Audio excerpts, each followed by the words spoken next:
you guys see the Glenn Greenwald resigned from The Intercept. Right. You guys saw this is crazy. But he put out this tweet that made me laugh. I'm not going to name the guys, but he was like something like, how long until there's a group of how long until we have journalists trying to get Substack to ban people. And then he named 2 journalists who literally just do like NBC Those aren't News. Journalists. Right, they're not. They're activists. True. And one of these guys, I bring him up because he tweeted, "You don't understand. We can't get the laptop to even report it if we wanted to." And then you tweeted at him I think you tweeted at him. I did, yeah. Here's the laptop. I've been offering this to Jake Tapper, to anyone who would want to come in. Mark Cuban kind of responded, but then he said, well, no, I don't want a copy of the laptop. I want the actual one that was given to the FBI. The double standard is so blatant. How am I supposed to... Do you folks remember when there was this tweet / lent to an article? I don't remember which news station exactly was, but there was rumors that a tape exists of Trump. Yes, I remember this. Elevator. Yeah, it's like, are you serious? The elevator one. Absolutely insane. There may be a tweet. People are or maybe a tape. Yes. People are talking about the tape. Yes. No one has seen the tape. I'm not sure if there's actually a or tape. What it may or may not contain. There could be a tape. I don't know. Like maybe Trump. Maybe he's in an elevator. Maybe he's doing some stuff. Kind of just doing his thing. I love it. Stewie, I love it. He's just doing his thing there in the elevator. Doing his thing. Let me see if I can find it because I tweeted it recently. Mm-hmm. It's not all about the elevator, but it's important. It's important context to know. But the standard for which journalists are willing to, fact check when it comes to a Trump story versus a Biden story are completely different. I know. This is what Tim just said about Biden. I got it. Okay, he pull it up. All right, here we go. A tape might exist of Trump doing something in an elevator, though exactly where that somewhere is and what that something might be, no one in media can say. That's because no one in media seems to have seen the tape or is even confident it exists. Oh my God! What? My brain. What? And what outlet was it? Huffington Post. Oh my God. There's very serious journalism going on in Huffington Post. It's so serious. We have parties sometimes. Journalisming. I have breaking news, guys. Yes. There may be a photograph of Jack somewhere at some time doing something. Oh, snap. And it's really bad. But I can't say that definitively because I don't know if it exists. It's bad. Yeah. They don't even say that it's bad. It's possibly bad. It might just be kind of off color, but but it's potentially devastating. How did they write this? I don't know. Dude, you can say whatever you want about Donald Trump on social media. You can literally come up with the most outlandish, and she did. She that totally just did. happened today. Hey. It was like the Yale professor. Oh, that's right. She's on CNN, and she said, "Well, I'm not even going to say it because they're going to, Media Matters will clip that part." Have you guys seen what Sam Harris was? And yeah, Sam Harris I know. Yeah, the such Sam a Harris smart and person. Now he's like it's out of context. Okay, I got. Wait. Just for people who don't understand the context of what we're saying. Yes. There have been a couple of people. Sam Harris basically said that he thought Osama bin Laden, and this is his opinion. I got to be very careful about. This is Sam's opinion. Sam's opinion. Sam Harris's opinion is that that man was better than Trump in a lot of ways. Oh. And there was also this professor who said the same thing about Hitler. Yes. And it's like, you people have gone insane. No, Sam Harris also said that about Hitler and Trump. He was saying that what makes Trump worse than Hitler is actually things like courage and standing for something greater than yourself. Well, but that was the best part because it was the first clip of that came out was just the Osama bin Laden comment, and then Sam said, Sam goes, "Well, you're taking it out of context." And he said, well, "What did he say afterwards?" It's like, "Well, now you're saying Hitler." Like, this is worse. The context makes it worse, Sam. The context makes it far worse. And then he tweeted, "I think social media is designed to make things out of context or whatever." And everyone's just like, "Come on, dude. Yeah, you've got Trump deranged." Like if you get to that point where you're. And can we stop comparing things to Hitler? Like, there was a Hitler. Seriously. And he did terrible things. What about Stalin? Stalin, he did terrible things, right? Mao. And Mao, terrible things. Pol Pot, terrible things. Khmer Trump Rouge, is worse than Mao. Right? And so, why are we comparing any contemporary? You can't compare. They're all separate. Yeah. They all have their own, their different levels of moral decay and horribleness that have gone on, and you can't I said this yesterday. If Trump really was a fascist, you wouldn't be able to vote him out. You wouldn't be allowed to, People don't understand. Right, but Turpitude. That's the word I was thinking of. Yeah. Turpitude. Moral turpitude. Moral turpitude. That's a great what I word. used to think, and even it's kind of similar to, there was this person, gosh, I think she was a writer or is a writer for the Boston Globe, who compared the Trump trucks to ISIS. Yeah, I right? saw that one Saying too. I don't see a difference. Turpitude, I used sorry. to think that it was because they thought Trump was that bad. Maybe it's just that they don't actually realize how awful ISIS is. Possibly. Right? Maybe Yeah. it's just like, it's not that they think Trump is genocidal or an actual fascist. Maybe it's that they think ISIS is bad because they also implemented tax cuts and wanted the Islamic Caliphate out of the Paris Accord. You might Like be maybe right. they just don't Yeah. understand how bad those other people are. But you know, it's kind of funny, but I think you're right when you see how they do like the Islam LGBT stuff. Like Right. I had a friend who had a flyer for, it was like a woman wearing a hijab, and it said like, you know, activist-y stuff, and it was like rainbow flag, and I was just like, I think the amount of people, and I'm not trying to be mean to anybody, but I think the amount of people who are adherents to this religion who would agree with that sign is probably very, very small. Right. Very, 100%, very, very 100%. small, especially considering the planet. And I think we have like 1.2 billion Muslim practitioners on the planet. Right. Right. I would say the overwhelming majority are going to look at that and say, how dare you? I mean, because we saw this in the UK when they had... They would call it Islamophobic, actually. well, this was really interesting in... I forgot what the town was. It was in the UK. They were doing LGBT curriculum for kids, and it was Muslims who showed up protesting Yeah, it. they did. Right. Yeah, no, and that was like a Yeah. really confusing thing where like the LGBT people were like, I defend you. And it's like, I don't think you realize like these religions, They don't very, very care. different from what you're proposing. And so I think you're right. I think these people don't really know what ISIS wants or does or what their you know faith tells them to do or their perversion of it. And so they see a row of trucks with Trump flags, they see a row of trucks with ISIS flags, and they're like, it's the same picture. Yeah, I mean, you've gotten this set of people who have such a blind spot when it comes to Trump and Trump supporters that they've reduced themselves to word thinking, picture thinking. There's no depth anymore, right? There's no critical thought. There's no understanding of, you know, a line of trucks when it comes to ISIS. And, you know, like when I was in the intel community, when ISIS was growing, and I saw things that they were doing over there, and it's like, you really don't want to compare anything to what ISIS. Maybe like the only thing I could think of possibly to compare ISIS to would be like the Zetas cartel in northern Mexico, Right. which is like known as one of the absolute most brutal cartels that's on the face of the planet. But it is a purely emotional response for so many of these people. And with the whole Sam Harris thing, I remember asking in that thread, what exactly is the context then? Because I'm sure you've all been taken out of context more times than you can count. yeah. And obviously, like a single sentence in maybe an hour conversation isn't necessarily representative of what you mean. And I had so many Sam Harris supporters who would listen to the podcast saying, well, you know, at least those guys had a sense of good or duty to something, whereas Trump only cares for himself, therefore he's worth. It's like, all you're doing is projecting intention onto him, Right. which you don't know. Right, you can't read his mind. You can't read Really his can't. mind. But there's two other things. It's not just out of context, right? So a lot of people are familiar with that. If I say something like, can you believe Jack told me he prefers, you know, jelly donuts? What a crazy guy. Or Jack said to me, I like jelly donuts. Then they take the I like part and attribute it to me, even though I was quoting you. Right. That's the out of context. There's also relevant like news cycle context. They did this to me where I was asked specifically about, man, I can't remember which there was a news story. And I think it was about Kim.com or something. I can't remember. And someone asked me on a stream, who do you trust more, referring to the story, the New York Times or, you know, like Dave Rubin or something. And I said something about trusting Dave Rubin more than I would the New York Times, but I was referring to one specific story. Mm-hmm. So if it's like you asked me, you know, does Dave Rubin enjoy, you know, eating out for dinner? I would say, well, I would trust Dave over the New York Times. Then they took the clip where they ignore the context around what was going on. Right. So that's, you know, general context. The other thing they do is, I kind of lost my train of thought on this one because I started talking about other things. Context? Well, funny Yeah. enough is I've actually been talking to people about who they're going to vote for in the election, and I've been and I don't even know how it started, but people have just been sending me these anonymous conversion stories, and a good 90% of them are, and I'll just tell you one because it's the one that really kicked it off. They said, look, I've been home a lot during COVID, during the lockdowns. I'm considered non-essential, so I've been watching TV a lot more. I saw this thing where the media was saying, CNN was saying that Trump said that people should drink bleach. Right. And, you know, it's a recent one. I think it was June, July timeframe.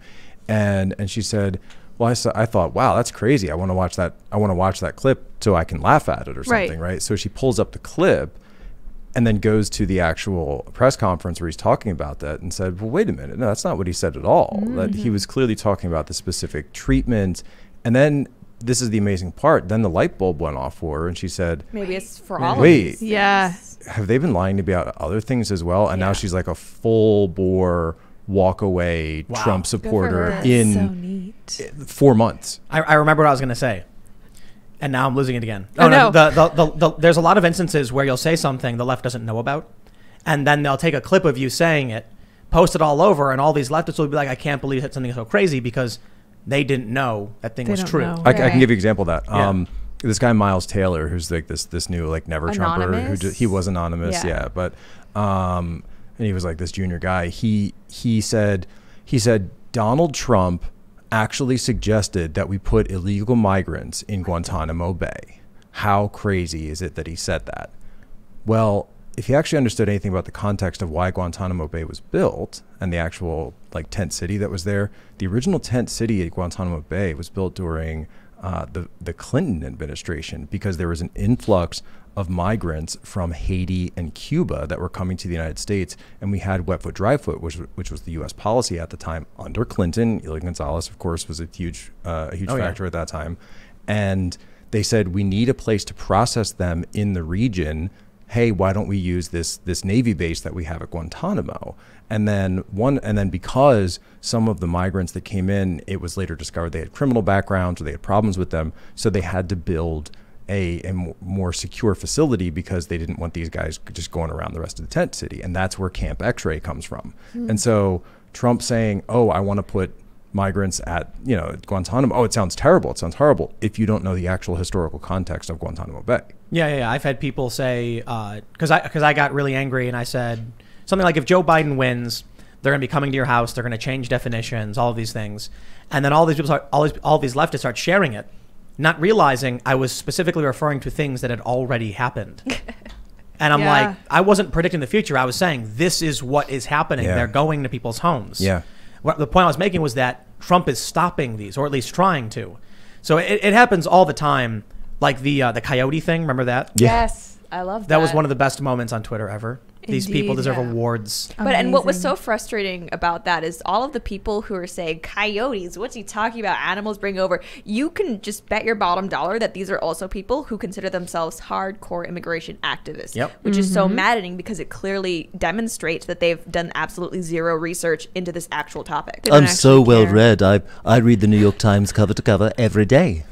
This is what's scary about. It's interesting. I believe everybody should have the right to vote. Everybody, if they decide to vote, should vote. But I think it was Mike Rowe who said this, that just because you have the right to do it doesn't mean you should. You have a right to Right. own guns doesn't mean you should. Not everyone Not should. everybody should. So the left strategy is get as many people as possible to vote. And what they end up doing is they end up getting low information voters who vote for things against their own interests while accusing the right of voting against their own interests, when at least for now, it seems the right has more high information voters or higher information voters. So the challenge would be the Democrat, or I should say the worrying thing is, how do you solve for an issue like that? I saw a video from a friend where they were like, look, I'm going to go mail in my ballot because Donald Trump is colluding with Bill Barr to disrupt democracy. And I'm like, what are you talking about? Like, what Bill Barr are you talking about? I can talk about all the Obamagate stuff. I can tell you everything that Bill Barr won't do for Trump, and Trump's complaining about it. But you saw something on CNN, so you went out and voted, and now you're voting against your own interests. Because if you're worried about democracy being destroyed, it's the Democrats doing it. The Republicans are playing by the rules. They might be cutthroat, but packing the courts, changing the election rules, that's cheating. It's all cheating.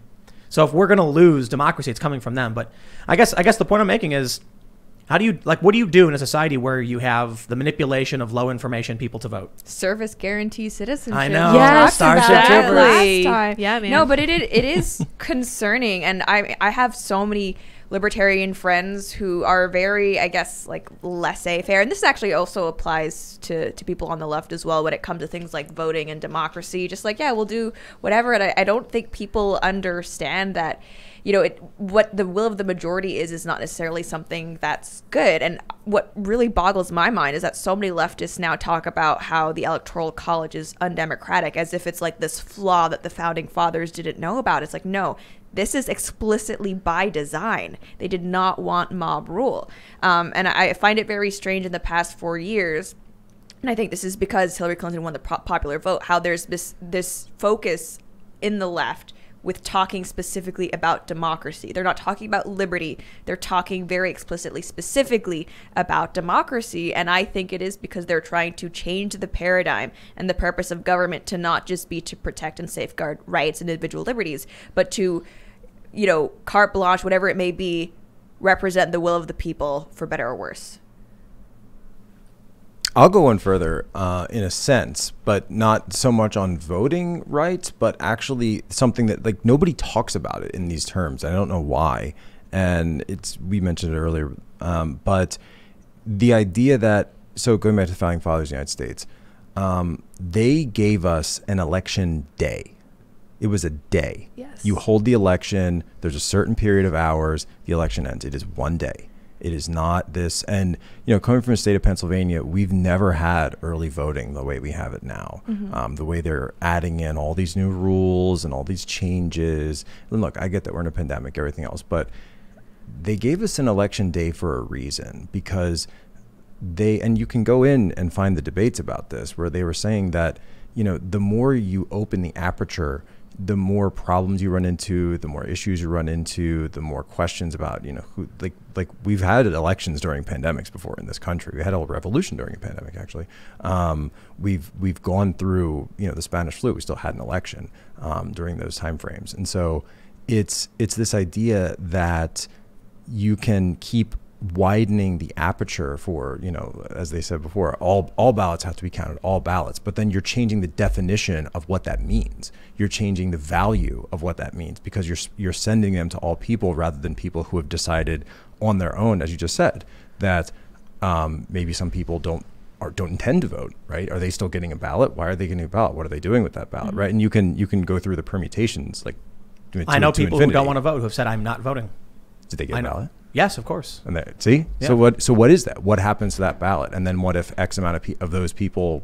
And you know, you can play that out in a number of ways. We already saw that story. I can't remember which state it was, where I think may have been New Jersey, where someone stole mail-in ballots from someone's mailbox. Yep. So if you didn't request it and you're not looking for it, what happens when someone steals it? Now, right. now this guy was just stealing mail, right? Let's say, and total scenario, blah blah blah, hypothetical, all the disclaimers, you know, but. Let's say you see a house. Let's do it this way. Let's say you know which one the Biden house is, you know which one the Trump house is, and you know that a bunch of mail-in ballots are going there. And then you see the flag up on that mailbox. You take them from the Trump house. Absolutely. And I mean, like, how do we know that's not going on? But see, the thing, and to play devil's advocate for a little bit, the people on the left will say there's no evidence of this happening. You know, there's maybe only been a handful of times, but I think the fact that this is even a possibility is in and of itself a flaw in the system. Right? Yes. Because a flaw in the system isn't just if it's actively being exploited, it's just the fact that it could be so easily exploited. And maybe this will be the first time. Yeah. Yeah. Why would we open Shouldn't the door? you at least guard against that? Yeah. Exactly. Unlock your door and keep it open. There's no evidence of widespread crime in our neighborhood. There's no evidence the Earth revolves around the sun. There's no evidence of that. There's none of Shut up, this. Copernicus. Burn you at the stake. You know, burn Copernicus before you get the telescope out of here. Throw it in the river. Before he tells everyone what's really happening. So, riots.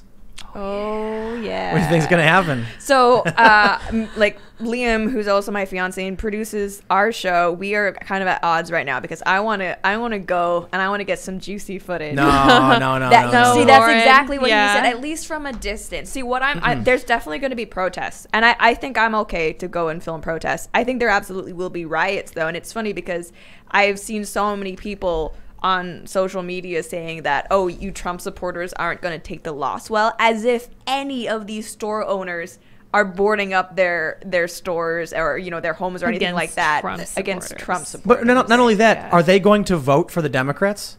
Could you imagine being like, well, this guy raised money to bail out the rioters and now I'm boarding up my store. Better go vote for him. I think there are people who are doing that. That's though. insane. There I are. There absolutely are. I just went out and bought a bunch of guns. Now I'm going to vote for the guy who's going to take them away. Yeah. That makes sense. No, but have you guys seen the piece from The Atlantic kind of arguing that the best way to stick it to Antifa is by voting for Biden? It was it Yasha Monk? Yeah, I think so. And I mean, that's kind of essentially what people like Sam Harris, and I love her, but Helen Pluckrose are also... No, they're wrong. They're wrong. Yeah. The people in New 100%. York, the people in New York who were attacking vehicles on the highway, Young children. and who pepper sprayed children were not Antifa and far leftists. They were regular progressives who are just violent lunatics who pepper sprayed children. Yep. That's why I was going to say It was Jewish children, too. It Yeah, was. minority children. You shouldn't go out and cover any I of would this. say 'Cause no. I'll, look. Send Liam. The reason why I stopped going out, and this was years ago, is because they track who these journalists are. So you even... That's what I was thinking, because now people are wearing masks outside. Yes. I know, and it's crazy that I even need to think about it. But the last time I was like on the ground was in Hamilton, Canada, where there was that Antifa thing yelling at the elderly couple. I saw people getting tackled and stuff that day. Before that, Tommy Robinson, Liam almost had to fight someone who didn't want him filming, and it's just... I don't know. I'm kind of jaded against it. I know that sounds really bad, but it's like if you want to be, even if you at go these masked at this point, they'll come after you for filming, regardless of who you are, even if you're masked. And it's going to be, I think, the worst we've seen. They did it to Ford Fisher the other day, and he had to my camera's at your feet, and they surrounded him. Doesn't matter. Yeah, Elijah got punched in the face. Yeah, I think so. Yeah, Elijah Schaefer. Yeah, they don't care anymore. I think... But don't you think there are going to be do you think there are going to be regular people who are also just kind of protesting a la Women's March, or do you think it's just going to be full-on rioting? Do you know what happened to... Do you know Luke Rakowski? No. We Are Change. Do you know what happened? So you didn't hear the story about what happened to him at the G20. He was... So in Hamburg, I was in Hamburg. Luke was there. Luke was walking down the street with a German journalist. There was a photograph of Luke walking with this guy, Mark, and Lauren Southern was in the background. From that photo, they started tracking down anybody who was seen in it. Someone saw Luke and started yelling, I think it's Nazi Schweinhund. I think that's what they were yelling. And random people who were sitting down got up and ran up and started punching him in the face and punching him all over. Wow. They weren't Antifa. They were just regular people sitting there, and they heard someone yell Nazi, so they got up and went, ooh, and they started punching, just beating him, knocking him down. They got bloodied up, and then the EMTs came in, and then, Crazy. So, yeah, it's going to be regular people. But if one person walks up and screams, it's a Nazi, regular people are going to go full mob mentality. I mean, see, I've never even, I don't have that in me, right? If someone runs up and screams Nazi, screams communist, and I'm just sitting eating a meal, right? You're not going to drop everything. I'm not, I'm going to say, oh, that's No? interesting, I guess. And then I'm just going to go back yeah. to my meal because what is that? That's because you're a normal person. Oh, right. Yeah, these Especially, are not if I'm with my normal wife or my kid or something, Yeah. can you go do that over there maybe? Well, if people go to a protest and let's say there's some regular person, they're a barista for a living and they have the day off and their friend's like, oh, there's gonna be a big protest. And they go, oh, I'll come. Then someone yells, it's a Nazi. And then that person goes, oh, and just runs up and starts swinging and screaming. These people totally lose their minds. A mob, I mean, this is a question about mob mentality, but a mob is only as smart as the stupidest person in it. Yep. Which is not. And the minute that person starts screaming something, and this is something, it's biological. We're wired this way, right? With monkey see, monkey do. It's real, right? It's very developmental, and that we are social creatures. We and when you get into one of those situations, it's very hard to fight that internal programming, and it's very easy to just go along with it. This is what my people are doing. This is what my tribe is doing. This is an outsider. This is a parasite. Threat. This is a virus. This is a threat. We need to stop the threat. We need to get away. And that's where you see some of those impulses come from. Well, I guess the question for both of you would be then, how do you stop this? Because I think there is this certain kind of primal biological instinct within us when someone says, fire or attack or whatever, we want to participate. But I think it's also true that 20 years ago, this kind of thing wasn't happening. So clearly there's been some kind of escalation. So, even if Trump does win, how do we make it not acceptable to punch people in the face because we disagree with them? Is it more accountability? Someone should write a song about this. Yeah, well, they sure should. Yeah. Well, the issue is that you've got, I don't know what the factions are in the culture war or whatever, but I'll tell you this. There's a bunch of different dividing lines. It's not just one side versus the other side. There's like overlaps, and it's probably more like some kind of circle. But as long as, for the most part, the left has the media saying, it's good to punch people you don't like, they're going to keep doing it. There's no comeuppance. There's no penalty. There's no punishment. So they'll do it. What do they got to worry about? Jack, if you defended yourself, they'd make you the bad guy. Yeah, so when people talk about that, and I had some people at the right, so I got a, sort of similar situation happened to me. I go to cover an event. They said they're going to tear down a statue. It's a good photo, though. Yeah, it's a great photo. They said they're going to tear down a statue of Abraham Lincoln like down the street from our studio in D.C. So I said, well, I wanted to go see that and just film it, right? And just film it. And it was a really interesting situation because, and I've told the story a million times, but there ended up actually being people who were descendants of some of the freedmen, the freed slaves who had donated to erect that statue of Abraham Lincoln, which actually predates the Lincoln Memorial. So this actually was the original Lincoln Monument in Washington, D.C. Frederick Douglass dedicated, like literally Frederick Douglass dedicated this statue, right?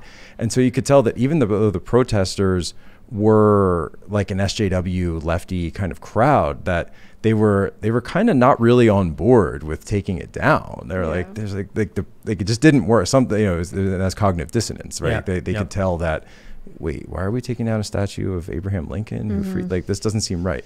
And you could see that cognitive dissonance. And so I get identified by a certain member of Antifa, who I'm not going to name due to litigation, but we know who he is. And then same situation goes out, and I just stood my ground. I literally just stood my ground. And people on the right have said, well, Jack, why didn't you defend yourself? Because they tried to push me down these stairs, which are concrete, and there's like a concrete floor at the bottom where they were trying to kind of like knock me down onto them. And they said, why don't you swing? Why don't you take a fight back? Why don't you defend yourself? I said, well, number one, I've got a kid, he's going to watch that video someday, and I don't want him to see his father using violence to solve something that doesn't require violence. I mean, I just didn't think it warranted it at that point. Nothing they did really warranted it, even though they were pushing and shoving and punching me. But also that I knew that media takes it out of context, that Jake Tapper and Oliver Darcy and Media Matters and all those guys are going to clip it, just like somebody did in Los Angeles. I think it was Beverly Hills recently, where they clipped this thing where a guy gets swarm attacked by these black-clad anarchists. And then they take away, he's carrying an American flag and Armenian flag, and they take it from him. And then he gets it back. They pummel him on the ground. Then finally they pull themselves off. And then he goes and like runs after and hits one guy.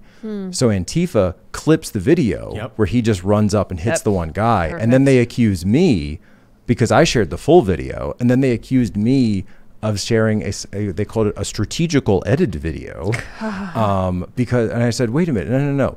My video includes that part where he does run up and strike one of the other ones. I didn't cut that out. That's why my video is longer than your video. That's how that works. Right. You strategically edited it, but you're missing the context of they were beating this guy within an inch of his life. Well, I mean, it's That's similar to the video. whole Kyle Rittenhouse thing. Yeah. $2 million bail. They just said it. $2 million. Wow. $2 million. Buccarinos. Wow. Yeah. I was reading an article. And he was extradited. I think today, actually. It's really interesting. Vice wrote an article asking if we are in a civil war, sort of concluding we are, saying experts have said that we are in a civil war. And they say things like their justification for why it is that killers like Kyle Rittenhouse are lauded by their political allies. And it's really funny when I read that, because I was like, Kyle Rittenhouse is lauded because he fled first. He tried fleeing, which he was supposed to do. And then only when someone fired a gun did he turn around and defend himself from an attack, and then immediately tried to get the police. He was lauded for doing everything correctly. Whereas Michael Reinl stalked and assassinated a Trump supporter. Yep. And that guy is lauded by the far left. Actually by Vice. Yeah. Indeed. Yeah. Indeed. Yeah. Literally by Ironically Vice. enough. Yeah. Yikes, man. That's why, like, anytime someone gets mad at you for doing a controversial interview, I mean, people like Vice literally interview killers. Yeah. Right? Who have killed people. I don't care how unchallenged. Yeah. Just like, tell me what happened. Thank you and have a good day. Exactly. It's like you can at least ask them, like, But why did you do it? But that gets into what we're talking about too, because our entire moral framework has been flipped in this country, where words and ideas have become the greatest moral crimes. And then something like murder is considered, well, all he did was murder somebody. It's like that. But he was a Trump supporter. It's like that interview of Jeffrey Dahmer that Jeffrey Dahmer gave, where he kept trying to tell the person, look, I just want you to know I'm not racist. And it's like literally Jeffrey Dahmer. I don't care. But even Jeffrey Dahmer, think about that. Really think about that. In his moral framework, he really wanted to make sure that people didn't know he was racist. Even though he had killed all those people. Yeah, but he killed people of all colors. But it wasn't Yeah, it wasn't yeah, racially very motivated. inclusive. It wasn't Yeah. racially motivated. Just want to keep that clear, everybody. Yeah. And that's good then, I guess, according to So Vice, like, right? It's but think about the worst what- moral crime was avoided, so Right, everything's the okay. worst moral Yeah. crimes were, and this gets you into all of these various, like the Sam Harris thing and all these other it's ideas that kind of similar to when it looked like Kim Jong-un might be dead, and so many people were saying like, "Oh, look, North Korea, a female leader, how yeah. progressive!" It's Wonderful. like, really, I feel like there's a lot more toward Missed a few North Korea steps than No, there. no. Yeah. The gulags need to be overseen by a woman. Yeah, That'll that way it's change progressive. things. Yes. Yes. Yeah.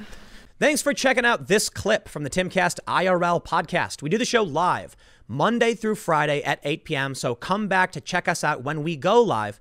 Don't forget to subscribe, hit the like button, hit the notification bell, and we are also available on all podcast platforms for free if you want to listen to us there. Thanks for hanging out, and we will see you all next time.